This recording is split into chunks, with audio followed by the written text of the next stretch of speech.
Hello, നമുക്കിന്ന് reflexive pronounce എന്താണെന്ന് നോക്കിയാലോ. ഒരു സെൻറ്റൻസിൽ സബ്ജക്റ്റിനെ തന്നെ റിഫ്ലെക്റ്റ് ചെയ്ത് പറയാൻ വേണ്ടി ഉപയോഗിക്കുന്ന ഒബ്ജക്റ്റാണ് റിഫ്ലെക്സീവ് പ്രൊണൗൺസ്. സബ്ജക്റ്റും ഒബ്ജക്റ്റും ഒരേ വ്യക്തിയായിട്ട് വരുമ്പോഴാണ് നമ്മൾ റിഫ്ലെക്സീവ് പ്രൊണൗൺ യൂസ് ചെയ്യുന്നത്. ഒരു സെൻറ്റൻസിൽ ഒബ്ജക്റ്റിൻ്റെ സ്ഥാനത്തായിരിക്കും ഈ റിഫ്ലെക്സീവ് പ്രൊണൗണിൻ്റെ സ്ഥാനം. റിഫ്ലെക്സീവ് പ്രൊണൗൺസ് 8 എണ്ണാണുള്ളത്. Myself, yourself, himself, itself, herself, ourselves, yourselves, themselves. ഇവിടെ സെൽഫ് എന്ന അവസാനം വന്നിരിക്കുന്ന വേർഡ്സൊക്കെ സിംഗുലർ റിഫ്ലെക്സീവ് പ്രൊണൗൺസ് ആണ്. എന്നാൽ സെൽഫ്സ് എന്ന അവസാനം വന്നിരിക്കുന്ന വേർഡ്സ് പ്ലൂറൽ റിഫ്ലെക്സീവ് പ്രൊണൗൺസ് ആണ്. ഐ സബ്ജക്റ്റായിട്ട് വരുമ്പോഴാണ് നമ്മൾ മൈസെൽഫ് യൂസ് ചെയ്യുന്നത്. മൈസെൽഫ് എന്ന് പറഞ്ഞിട്ടുണ്ടെങ്കിൽ ഞാൻ തന്നെ. അതേപോലെ യു സബ്ജക്റ്റായിട്ട് വരുമ്പോൾ യുവർ സെൽഫ് യൂസ് ചെയ്യുന്നു, അത് നീ തന്നെ. അതുപോലെ ഹി വരുമ്പോൾ ഹിം സെൽഫ്, ഇറ്റ് വരുമ്പോൾ ഇറ്റ് സെൽഫ്, ഷീ വരുമ്പോൾ ഹെർ സെൽഫ്. അതേപോലെ തന്നെ വി വരുമ്പോൾ അവർ സെൽഫ്സ്, യു വരുമ്പോൾ യുവർ സെൽഫ്. യുവർ സെൽഫ്സ് പ്ലൂറലായിട്ട് വരുമ്പോൾ നിങ്ങൾ തന്നെയെന്ന് വരും. സിംഗുലറായിട്ട് വരുമ്പോൾ യുവർ സെൽഫാണ് വരുന്നത്, അത് നീ തന്നെ. അതേപോലെ ദേ വരുമ്പോൾ ദം സെൽഫ്സ്. ഈ സെൻറ്റൻസുകളൊക്കെ ഷീ ലവ്സ് ഹിം, അവൾ അവനെ സ്നേഹിക്കുന്നു. ഇവിടെ അവളാണ് സബ്ജക്റ്റ്. അവൾ ആരെ സ്നേഹിക്കുന്നു എന്നാണ് പറയുന്നത്? അവനെ. ഹിമാണ് ഇവിടുത്തെ ഒബ്ജക്റ്റ്. ഇവിടെ സബ്ജക്റ്റ് ഷീയും ഒബ്ജക്റ്റ് ഹിമാണ്. രണ്ടും രണ്ട് വ്യക്തികളാണ്. ഇവിടെ ഒബ്ജക്റ്റ് ആയിട്ട് യൂസ് ചെയ്തിരിക്കുന്ന ഒബ്ജക്റ്റ് പ്രൊനൗൺ ആണ്. രണ്ടാമത്തെ sentence okay, I love my mother, ഞാൻ എൻ്റെ അമ്മയെ സ്നേഹിക്കുന്നു. ഇവിടെ ഐ ആണ് സബ്ജക്റ്റ്.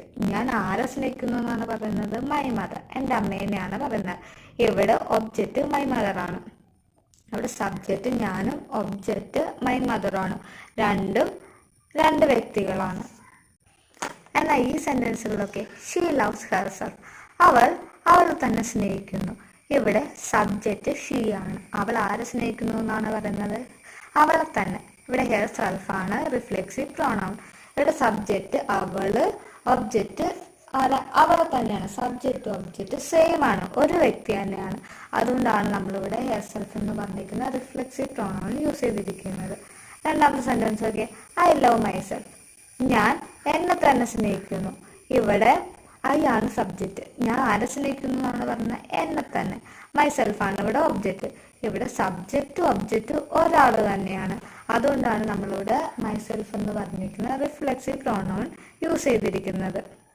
സബ്ജക്റ്റ് ഒബ്ജക്റ്റ് ഒരേ വ്യക്തി ആയിരിക്കുമ്പോൾ നമ്മൾ റിഫ്ലെക്സീവ് പ്രൊനൗൺ ആണ് ഒബ്ജക്റ്റിന്റെ സ്ഥാനത്ത് യൂസ് ചെയ്യുന്നത്. എന്നാൽ ഈ ഒബ്ജക്റ്റ് ഡയറക്റ്റ് ഒബ്ജക്റ്റ് ആയിട്ടാണ് വരുന്നത്. ഈ സെന്റൻസുകളൊക്കെ, ദിസ് കാറ്റ് beat it self last night, ഈ പൂച്ചയെ തന്നെ ഇന്നലെ രാത്രി കടിച്ചു. ഇവിടെ സബ്ജക്റ്റ് ആരാണ്? പൂച്ച. പൂച്ച ആരെയാണ് കടിച്ചത്? അതിനെ തന്നെ. ഇറ്റ് സെൽഫാണ് ഇവിടെ ഒബ്ജക്റ്റ്. സബ്ജക്റ്റ് ഒബ്ജക്റ്റ് ഒന്നായിട്ട് വരാണെങ്കിൽ നമ്മൾ ഉപയോഗിക്കുന്നതാണ് റിഫ്ലെക്സീവ് പ്രൊനൗൺ. ഇവിടെ പൂച്ച ഒരു വ്യക്തിയല്ല, ഒരു അനിമലാണ്. അതുകൊണ്ടാണ് നമ്മൾ അവിടെ ഇറ്റ് സെൽഫ് എന്ന് പറഞ്ഞിരിക്കുന്ന റിഫ്ലെക്സീവ് പ്രൊനൗൺ യൂസ് ചെയ്തിരിക്കുന്നത്. ഈ സെൻറ്റൻസ് നമ്മൾ ഇങ്ങനെയാണെങ്കിൽ എഴുതിയിരിക്കുന്നത്, ദിസ് കാറ്റ് ബിറ്റ് ലാസ്റ്റ് നൈറ്റ്, ഈ പൂച്ച കടിച്ചു ഇന്നലെ രാത്രി. ഇവിടെ സബ്ജക്റ്റ് പൂച്ചയാണ്. ഒബ്ജക്റ്റ് അവിടെ ഉണ്ടോ? ഇല്ല. എന്നാൽ നമ്മളിപ്പോൾ അവിടെ ഒരു ഒബ്ജക്റ്റ് കൊടുക്കുകയാണ്. ദിസ് കാറ്റ് ബിറ്റ് ഹിം ലാസ്റ്റ് നൈറ്റ്, ആ പൂച്ച അവനെ കടിച്ചു ഇന്നലെ രാത്രി എന്ന് പറയുമ്പോൾ എന്താവും? ഇവിടെ സബ്ജക്റ്റ് ക്യാറ്റും ഹിം എന്ന് പറഞ്ഞിട്ടുണ്ടെങ്കിൽ ഒബ്ജക്റ്റും ആണ്. രണ്ട് വ്യക്തികളാണ്. എന്നാൽ നമ്മൾ റിഫ്ലെക്സീവ് പ്രൊനൗൺ യൂസ് ചെയ്യുന്നത് എന്തിനാ? സബ്ജക്റ്റ് ഒബ്ജക്റ്റ് ഒരേ വ്യക്തി ആവാൻ വേണ്ടിയിട്ടാണ് നമ്മൾ റിഫ്ലെക്സീവ് പ്രൊനൗൺ യൂസ് ചെയ്യുന്നത്. അതുകൊണ്ടാണ് ദിസ് കാറ്റ് bit it self last night എന്ന് പറയുന്നത്. ഈ റിഫ്ലെക്സീവ് പ്രൊനൗണിൻ്റെ ഒരു സ്ട്രക്ചർ എന്ന് പറഞ്ഞാൽ എങ്ങനെയാണ്? Subject plus verb plus object. വെർബിന് ശേഷമാണ് ഈ ഒബ്ജക്റ്റ് വരുന്നത്. ഈ ഒബ്ജക്റ്റ് വരണമെങ്കിൽ എങ്ങനെയാണ്? സബ്ജക്റ്റ് ഒബ്ജക്റ്റ് ഒരേ ആൾ വന്നാലാണ് നമുക്ക് അവിടെ റിഫ്ലെക്സീവ് പ്രൊനൗൺ എന്ന് പറയാൻ പറ്റുള്ളൂ. നമ്മൾ ഇത്ര നേരം പറഞ്ഞ എക്സാമ്പിൾസിൽ റിഫ്ലെക്സീവ് പ്രൊനൗൺ ഡയറക്റ്റ് ഒബ്ജക്റ്റ് ആയിട്ട് വരുന്നതാണ് പറഞ്ഞത്. എന്നാൽ റിഫ്ലെക്സീവ് പ്രൊനൗൺ ഡയറക്റ്റ് ഒബ്ജക്റ്റ് മാത്രമായിട്ടല്ല, ഇൻഡയറക്റ്റ് ഒബ്ജക്റ്റ് ആയിട്ടും വരുന്നുണ്ട്. ഈ സെൻറ്റൻസ് ഒക്കെ, he gifted himself a book, അവന് തന്നെ ഒരു ബുക്ക് ഗിഫ്റ്റ് ചെയ്തു. ഇവിടെ സബ്ജക്റ്റ് ഹി ആണ്. അവൻ എന്താണ് ഗിഫ്റ്റ് ചെയ്തത്? ബുക്കാണ് നമ്മുടെ ഇവിടുത്തെ ഡയറക്റ്റ് ഒബ്ജക്റ്റ്. ആ ബുക്ക് ആർക്ക് വേണ്ടിയിട്ടാണ് ഗിഫ്റ്റ് ചെയ്തത്? അവന് തന്നെ. ഇവിടെ സബ്ജക്റ്റും ഇൻഡയറക്റ്റ് ഒബ്ജക്റ്റും സെയിം ആണ്. രണ്ടാമത്തെ sentence okay, Rahul boat himself A bike yesterday.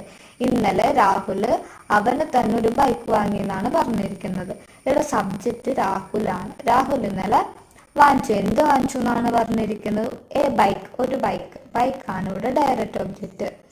ആർക്ക് വേണ്ടിയിട്ടാണ് എന്ന് പറയുമ്പോൾ നമുക്ക് പറയാവുന്നതാണ് ഹിംസെൽഫ്, അവന് വേണ്ടിയിട്ടാണ്. ഇവിടെ രാഹുലാണ് സബ്ജക്റ്റ്, ഹിംസെൽഫ് ആണ് ഒബ്ജക്റ്റ്.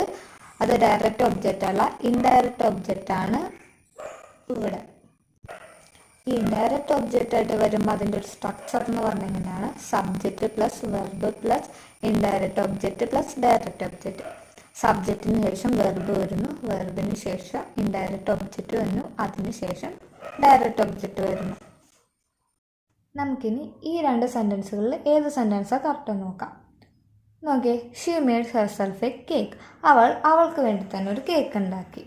രണ്ടാമത്തെ sentence okay, she made her a cake. അവൾക്കൊരു കേക്ക് ഉണ്ടാക്കി. ഇവിടെ ഫസ്റ്റ് സെൻറ്റൻസിൽ she made herself a cake. ഇവിടെ ഷീ ആണ് സബ്ജക്റ്റ്. അവൾ ആർക്ക് കേക്ക് ഉണ്ടാക്കി എന്നാണ് പറഞ്ഞിരിക്കുന്നത്? അവൾക്ക് തന്നെ. ഇവിടെ സബ്ജക്റ്റും ഒബ്ജക്റ്റും സെയിം ആണ്. അതുകൊണ്ടാണ് നമ്മളിവിടെ ഹെർസെൽഫ് എന്ന് പറഞ്ഞിരിക്കുന്ന റിഫ്ലെക്സീവ് പ്രോണൗൺ യൂസ് ചെയ്തിരിക്കുന്നത്. രണ്ടാമത്തെ sentence okay, she made her a cake. അവൾക്കൊരു കേക്ക് ഉണ്ടാക്കി എന്നാണ് പറഞ്ഞിരിക്കുന്നത്. ഇവിടുത്തെ സബ്ജക്റ്റ് ഷീ ആണ്, ഒബ്ജക്റ്റ് വന്നിരിക്കുന്ന ഹെർ ആണ് ഇവിടുത്തെ ഒബ്ജക്റ്റ്. എന്നാൽ അവൾ മറ്റൊരാൾക്ക് വേണ്ടിയിട്ടാണ് കേക്ക് ഉണ്ടാക്കിയിരിക്കുന്നത്. ഇവിടുത്തെ സബ്ജക്റ്റ് ഒരാളും ഒബ്ജക്റ്റ് വേറൊരാളാണ് വന്നിരിക്കുന്നത്. അതുകൊണ്ട് ഇവിടെ ഫസ്റ്റ് സെൻറ്റൻസ് ആണ് റിഫ്ലെക്സീവ് പ്രോണൗൺ ആയിട്ട് വന്നിരിക്കുന്നത്. ഫസ്റ്റ് സെൻറ്റൻസ് ആണ് കറക്റ്റ്. സബ്ജക്റ്റ് ഒബ്ജക്റ്റ് ഒരാളായിട്ട് വരുമ്പോൾ നമ്മൾ റിഫ്ലെക്സീവ് പ്രോണൗൺ യൂസ് ചെയ്യുന്നു. ഇവിടെ രണ്ടാമത്തെ സെൻറ്റൻസിൽ എങ്ങനെയാണ്? സബ്ജക്റ്റ് ഒരാളും ഒബ്ജക്റ്റ് വേറെ ഒരാളാണ്.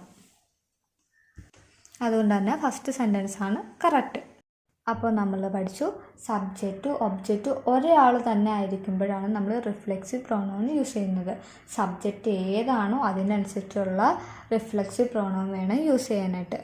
ഈ റിഫ്ലെക്സീവ് പ്രോണൗൺ വരുന്നത് എന്തായിട്ടാണ്? ഒബ്ജക്റ്റ് ആയിട്ടാണ് വരുന്നത്.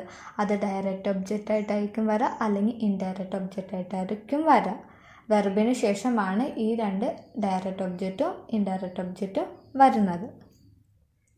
ഇന്നത്തെ ക്ലാസ് നിങ്ങൾക്ക് മനസ്സിലായിട്ടുണ്ടെങ്കിൽ ഈ വീഡിയോ ഒന്ന് ലൈക്ക് ചെയ്യണം, ചാനലൊന്ന് സബ്സ്ക്രൈബ് ചെയ്യണം. എന്തെങ്കിലും ക്ലാസ്സിനെ കുറിച്ച് പറയാനുണ്ടെങ്കിൽ അത് കമൻറ്റിൽ പറയണം. അതിപ്പോൾ നെഗറ്റീവായാലും പോസിറ്റീവായാലും എന്താണെങ്കിലും പറയണേ.